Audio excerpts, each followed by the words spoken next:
G'day guys, how you going? So, today's video is one I've had planned for a while. Today we're making gunpowder. Now we're using 150 grams of potassium nitrate, 30 grams of sulfur, 20 grams of sulfur, and 30 grams of charcoal. Now the normal recipe is 75 nitrate, 15 charcoal, 10 sulfur, but I'm doing a double batch so it just makes it easier. And what we've got here is a little camp stove we're going to be doing this cooking on. So, take that off, take that. What you want to do first is dissolve your potassium nitrate in a little bit of water, not a lot, just a little bit. Lid on, let it cook. Now then, one thing I find is quite often your sulfur has lumps in on the bottom, so put it into a mortar and pestle and grind out the lumps. Now the charcoal is homemade willow charcoal. I don't recall which batch this was. It might be what's it called? It might be barked charcoal, it might be unbarked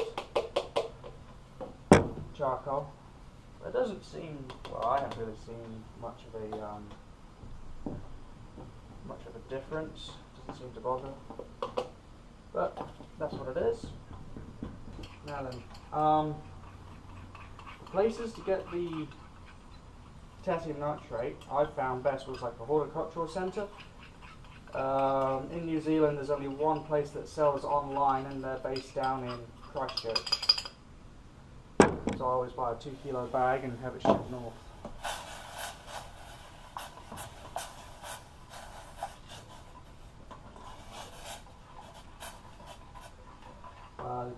Good place to get the sulfur, the yellow sulfur. There's a few places you can go to. You can go to horse places, horse equestrian supply shops. They sell sulfur, or fixing wood, I think. Or you can go to a horticultural place again and buy it off the shelf. It's not too expensive, I think. I've had this bag for a while. Oop, simmer down. 1 kilo is $9.90. So that's a good price. Now we dump in our sulfur. Now at first, it isn't going to look like it wants to mix. It just wants to sort of float on the surface. That's completely fine. That is completely normal. Do not be alarmed. So basically, put the lid on. It's going to roll and boil, and just eventually cook its way in. While that's doing its cooking, you're going to want something to strain into. This is just an old jar, tall jar, with an old t-shirt put inside to pour the alcohol, pour the mixture, and pour the everything into. Then you're going to want some coffee strainers, coffee sieves, but that's in a little bit, and I'll show you that when I get to it. Don't be alarmed if you see a few lumps. I find that's quite normal. You could sieve the sulfur if you want, but it's just going to go clumpy in the mixture anyway. I don't think it'd be any good to try and mix it with the nitrate and then do it. But just let this do that. It's going to cook down nicely.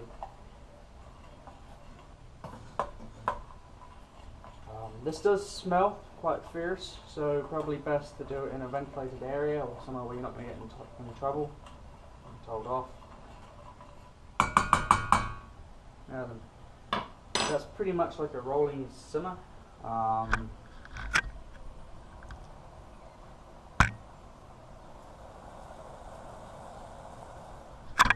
Steamy. And that's kind of how you want it. And now we're going to add in the charcoal. Now this is ground this up in a mincer and sieved it and ground it and sieved it and all kinds of things. So just throw your charcoal straight in there. Keep mixing it, keep stirring. It again, same as the sulfur, it may not look like it wants to mix.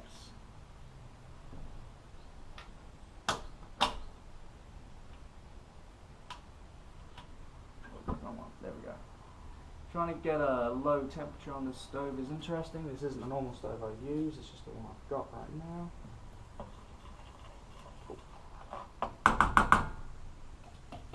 Put the lid on. Alrighty, so the charcoal is almost completely integrated.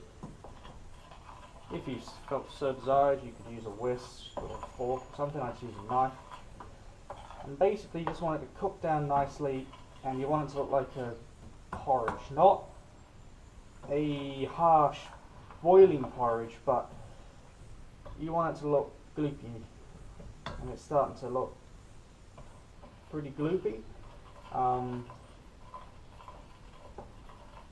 When you first put it in, it doesn't look like it wants to mix. Don't worry, it will mix.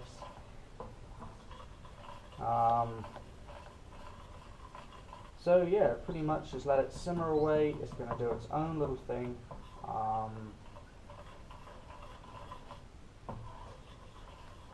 Yeah. If you're a bit too concerned if it's looking too crispy, you could add a little bit more water, let it recook down again. But I'd try not to do that. So that's what we got down to. Just a nice gloopy porridge.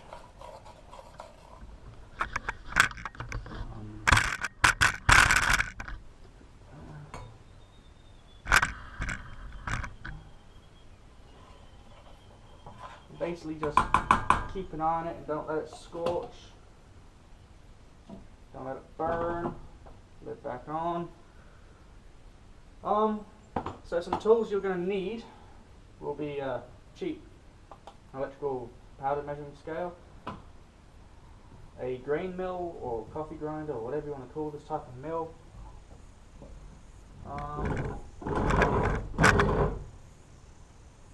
That's about it really.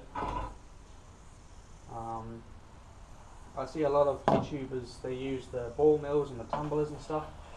Where I am, that's not applicable. They don't sell in the shops ball mills. So like in America, for example, you can go to like Home Depot or Harbour Freight, I think there's another name of it, and there's a few others.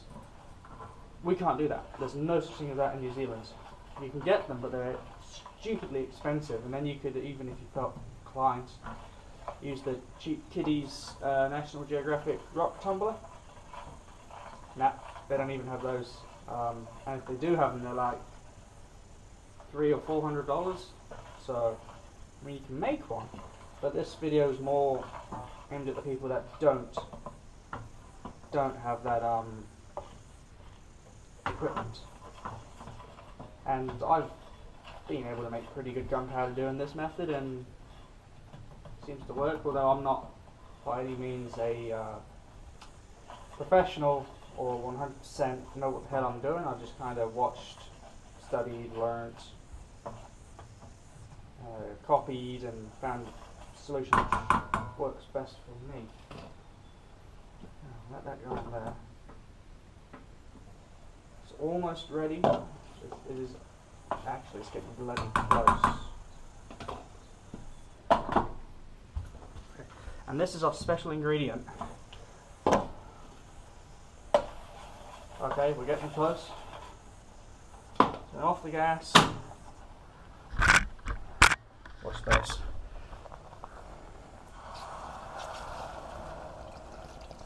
You want cold isopropyl alcohol. As cold as you can make it. This deep freeze isn't very cold, so it doesn't work too good.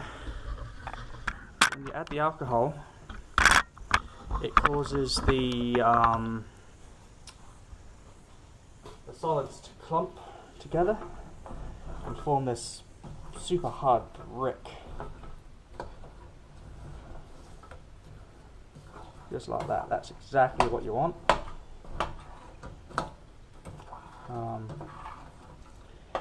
Yeah, that is exactly what we want and need. Ideally, the colder the better. My fridge at home, because I'm not at home right now, my fridge at home makes alcohol so much colder than this. And you don't need much, just a pop bottle. What's that, 600ml pop bottle for a double mix. Other than that, it's about half a bottle for a normal 75, 15, 10. Anyway, so we've let our mixture cool down. Now it's time to strain it. Just straight into the shirt. Don't worry if you see little bits of sulfur that didn't quite get mixed in, that's alright. That's not going to hurt one little bit. We're going to sort that out soon. And that's that. So all the material's gone into the bag, into the shirt.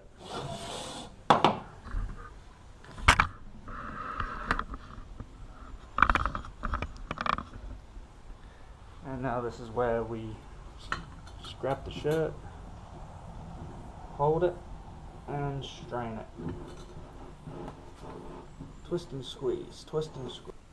Now, you want somewhere to put it, preferably one of these clear see-through containers.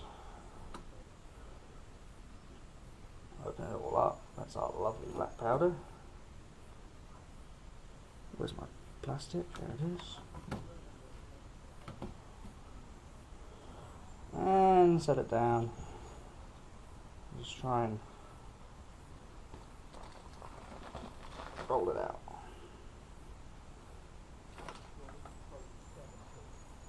And that's the powder. Now then, as you can see, it's still quite wet and slushy, mushy. So what you do with that is set it in the windowsill on a nice hot sunny day, or if you have a car parked outside, throw it in the car. It'll go off, it'll set hard. But you ideally want to leave it for about I'd say at least 4 days. Now then, what do we do with all this alcohol? Now you pour it back into the jar, and you get your coffee strainer. This is just a Fags type strainer. It's the number 4 strainer. It's the biggest one they've got. Because you can reuse this alcohol, and there's no point throwing it away because alcohol is expensive. And then just pour it all on in. Now here's one I prepared earlier. It's had about 3 or 4 days to set. It's gone all hard and lumpy and crispy. That's fine. I'm going to mill it. I'm going to grind it all up. So we put this to here. And this is just a cheap little $60 grain grinder off the computer. Nothing fancy, nothing expensive. People use grain grinders, coffee grinders, or whatever you want to use it for. Just throw it in there. Make sure our sides are tight. Make sure that's tight. And we're going to grind this to a fine dust. Make sure the ends are done.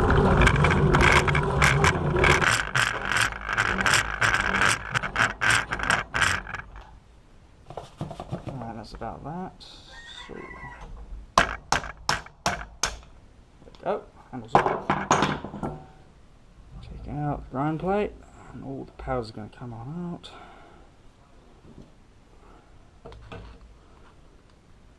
Knock off the powder from the worm. It's important not to be smoking or doing anything silly like that because this is rather dangerous.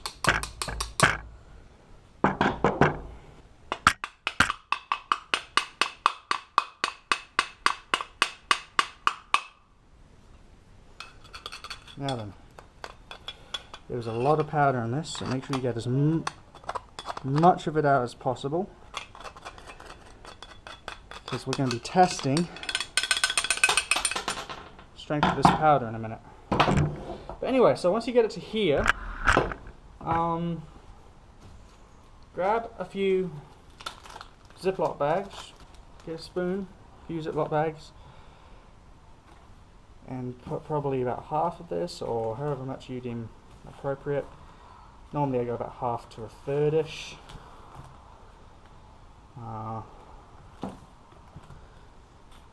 Because next, what you're going to want to do is add just a little bit of water, and I mean just a smidge, just a dribble, just an absolute smidge, because what the water is going to do is, right now this is all very fluffy. You can't make good granules out of fluff. So by adding the water and massaging it around and setting it out in the sun, inside a car or a windowsill or something, it allows the water to evaporate and permeate and go into all of the grains essentially, and it helps it clump together. So how that helps us is it helps it bond. Alright, so there's our bags. Now then, probably shouldn't recommend doing this, but I do it and it seems to work. This is how I test the strength of the powder. So this is how I clean the face of the grinder. I wouldn't recommend doing this. You should be wearing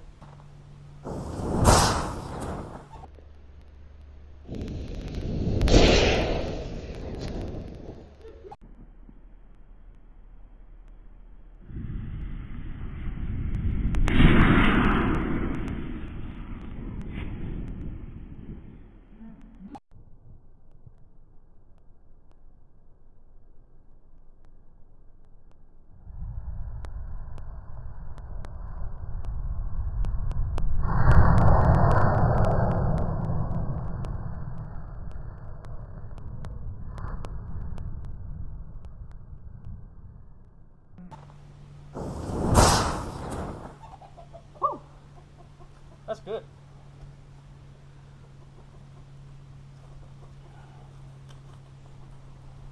So what that does is it just quickly turbocharges it, but it cleans the powder off it. And so now what I'll do is I'll just run this onto the tap and that'll just clean it out. Then we just sit it in the sun, and then here comes the next part. Righto, so we are now going to do the pressing. So what you're going to want is a press of, well, a puck, a die of some description. This is just one that I made in a machine shop in town. Cost $20 out of a scrap bin. So you want to make sure they can relatively free float. That's the one end. Here's the other end. He doesn't want to quite go away because he's been worked on well. So this one will go there, that one goes there, and it presses together. Then it has to be driven out. Press you want some sort of a bottle jack. This is a 12-ton jack, but I've been giving it a bit too much shit, and so it's cooking it just a little bit. I was before using the weight of the whole tractor, which might, I don't know. That's a 12-ton jack in a front fork, and that's a 7-ton tractor. So maybe it's got something to do with that. I don't know. So how we're going to do this is we get our die, spoon, our powder, and I find about 1, 2, about 2.5 to 3 teaspoons. Butter it will go for. Seem to make a good puck, and you get your right end. Put it here. Now then, with a hammer, you can give it a gentle tap. And he comes along to here, sits in the press, and we start cranking. Where's my sheet of steel gone? I did have a big sheet of steel somewhere.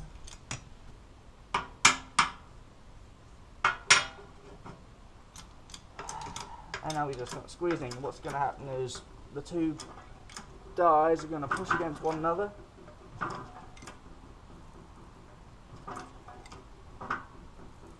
And it's going to, so you're starting to, it's going to force the moisture. It's going to force the moisture to come out of it. And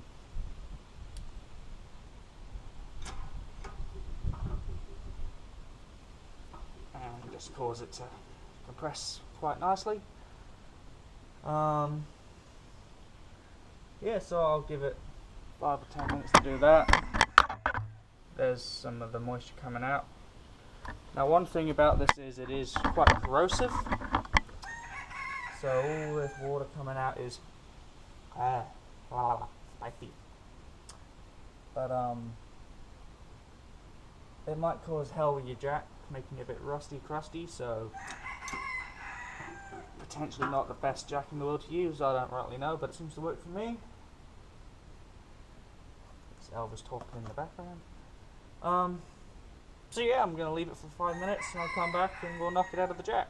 I had to reset and redo this because we just had a visitor. So pretty much it's in the press. The moisture's being squashed off it.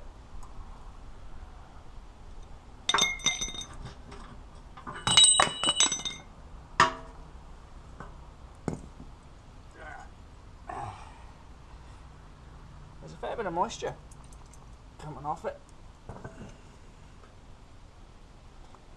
Now then.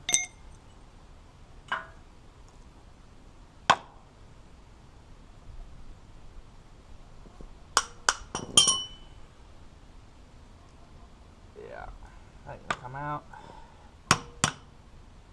So get the second piston, put it on the top.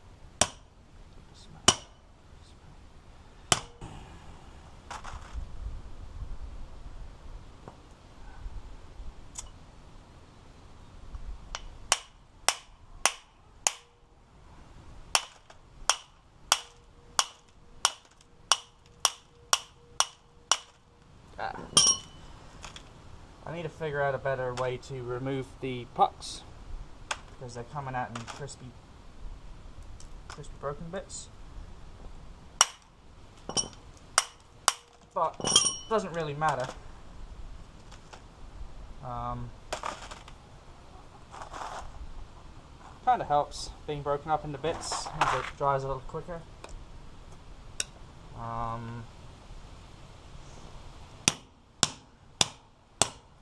Probably need a new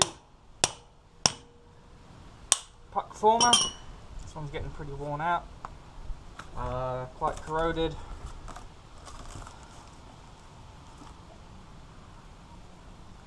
Do one more for the front of it.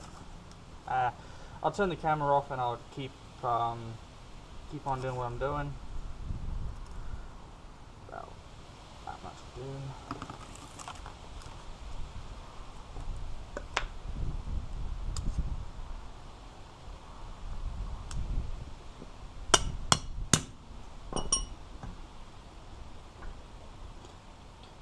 Out of pressure we're putting on it, and that's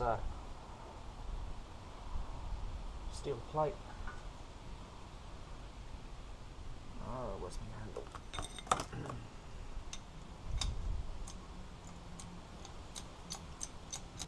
Yep. So pretty much continue the process, pressing and pucking, pressing and pucking. I'm going to turn off the camera, keep on going. That's going to eventually be full of it, and then set it in the sun, let it dry off, and then we'll move on to the next stage, which is grinding. Okay, so third time bloody lucky. Got the mill set up, gunpowder in, set to try and throw predominantly number 2 powder. One thing you're going to want when it comes to doing the grading and sorting are sieves. I don't know what type of mesh these are, but they came from a online gold panning supply shop. So one has a type of sieve, then there's a final one on the bottom. We want the stuff from the second sieve, because the first stuff's quite big. Anyway, pretty much get grinding.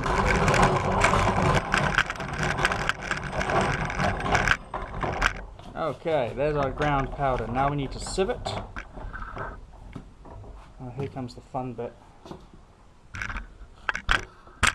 So, yep, this is the grain size we want. Goes on the bottom. This is the number 1 size. Anything that sits on the top here, that's okay. That can be milled and go through. All the dust on the bottom that goes through, you can use that for blasting powder. Or what I do is I just run it back into the mix and I just remix it.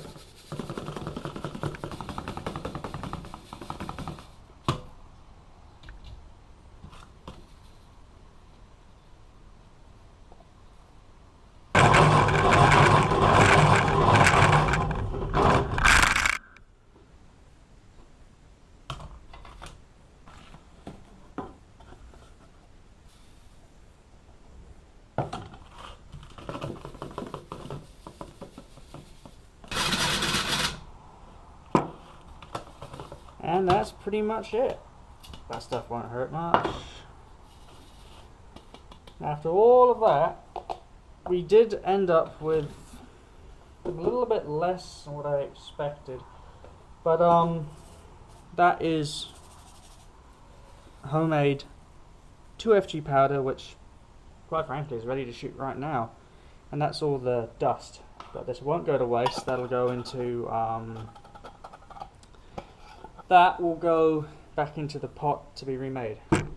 Now then, to test this powder, we've just made it. I'm going to load 2, 3, 4, 5, 6. I'm going to load up 3, yeah, 5, right. We're going to load up 4 paper cartridges. So these are homemade paper cartridges with the ball and the string, with 80 grains of this homemade powder. So, get a dipper. We're going to dip 80 grains.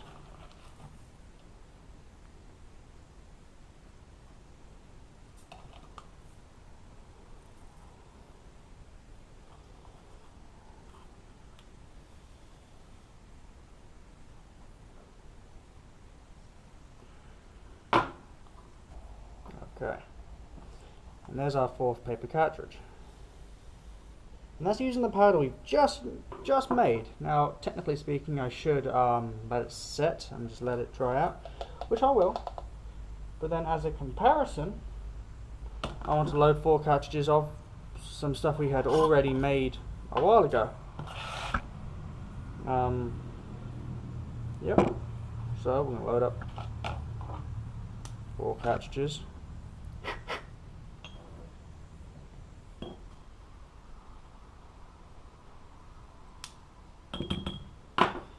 Alrighty, now then, all we have to do now is just pinch the top, roll it over, and secure it with some tape, and we can go do some shooting.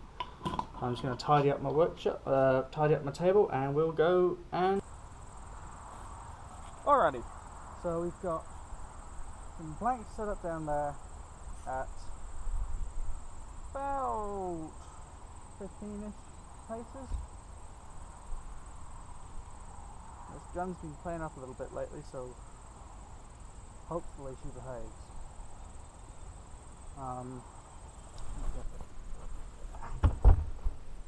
Alrighty. So we got normal number 10 percussion caps. Now then, these are the cartridges we just made. We just ground the powder, 80 grains in these. And then I have 4 cartridges of the stuff from in the jar. I know this stuff will go bang. This stuff should go bang. Now then, full cock. This is just the cap off. Make sure it clears the airways. Right. Have a few more tools. Ball starter, Allen key and a nipple wrench if we need it. Now then, first cartridge we'll do the freshly made one. So,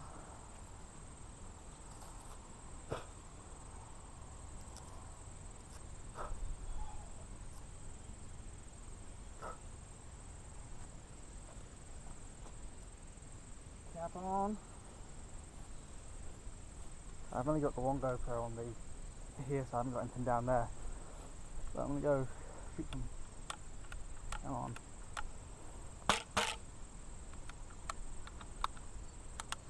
Shoot from right to left. Left to right.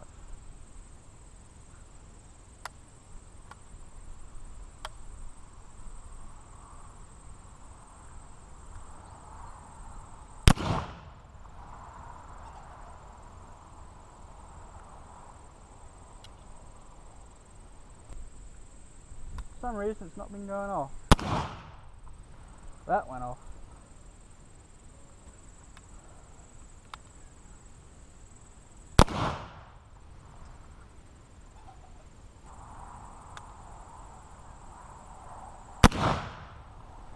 Beautiful.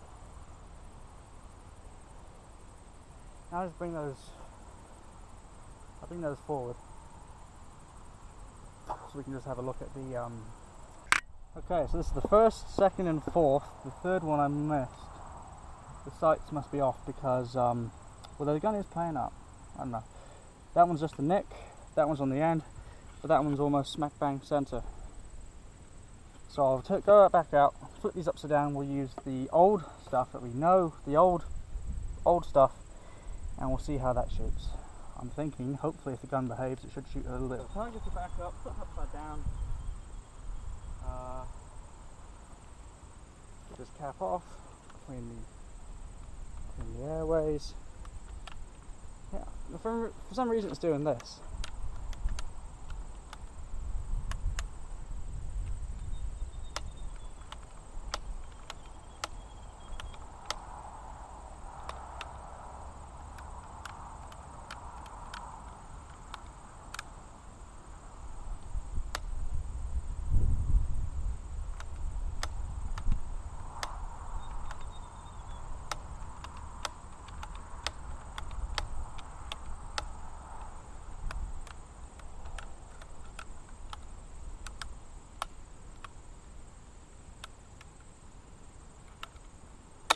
There we go. That's better.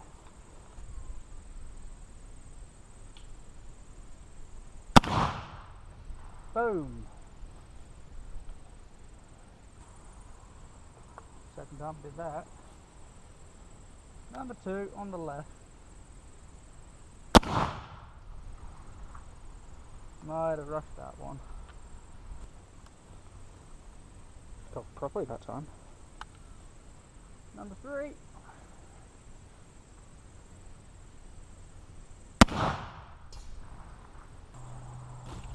Alrighty, last shot. And it cocks again. On the 4th one.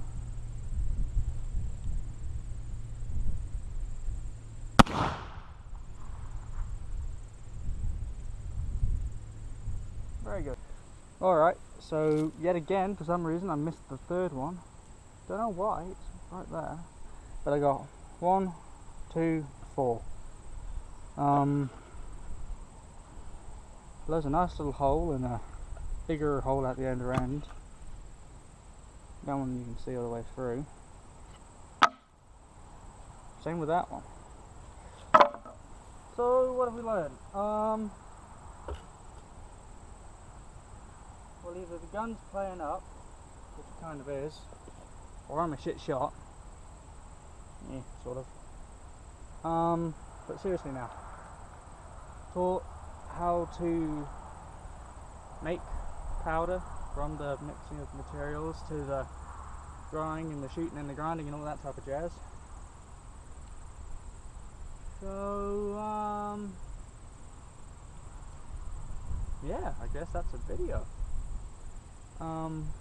Just a few pointers. I am in no way means a professional, so do your own research before you even attempt anything like this. That's what I always did.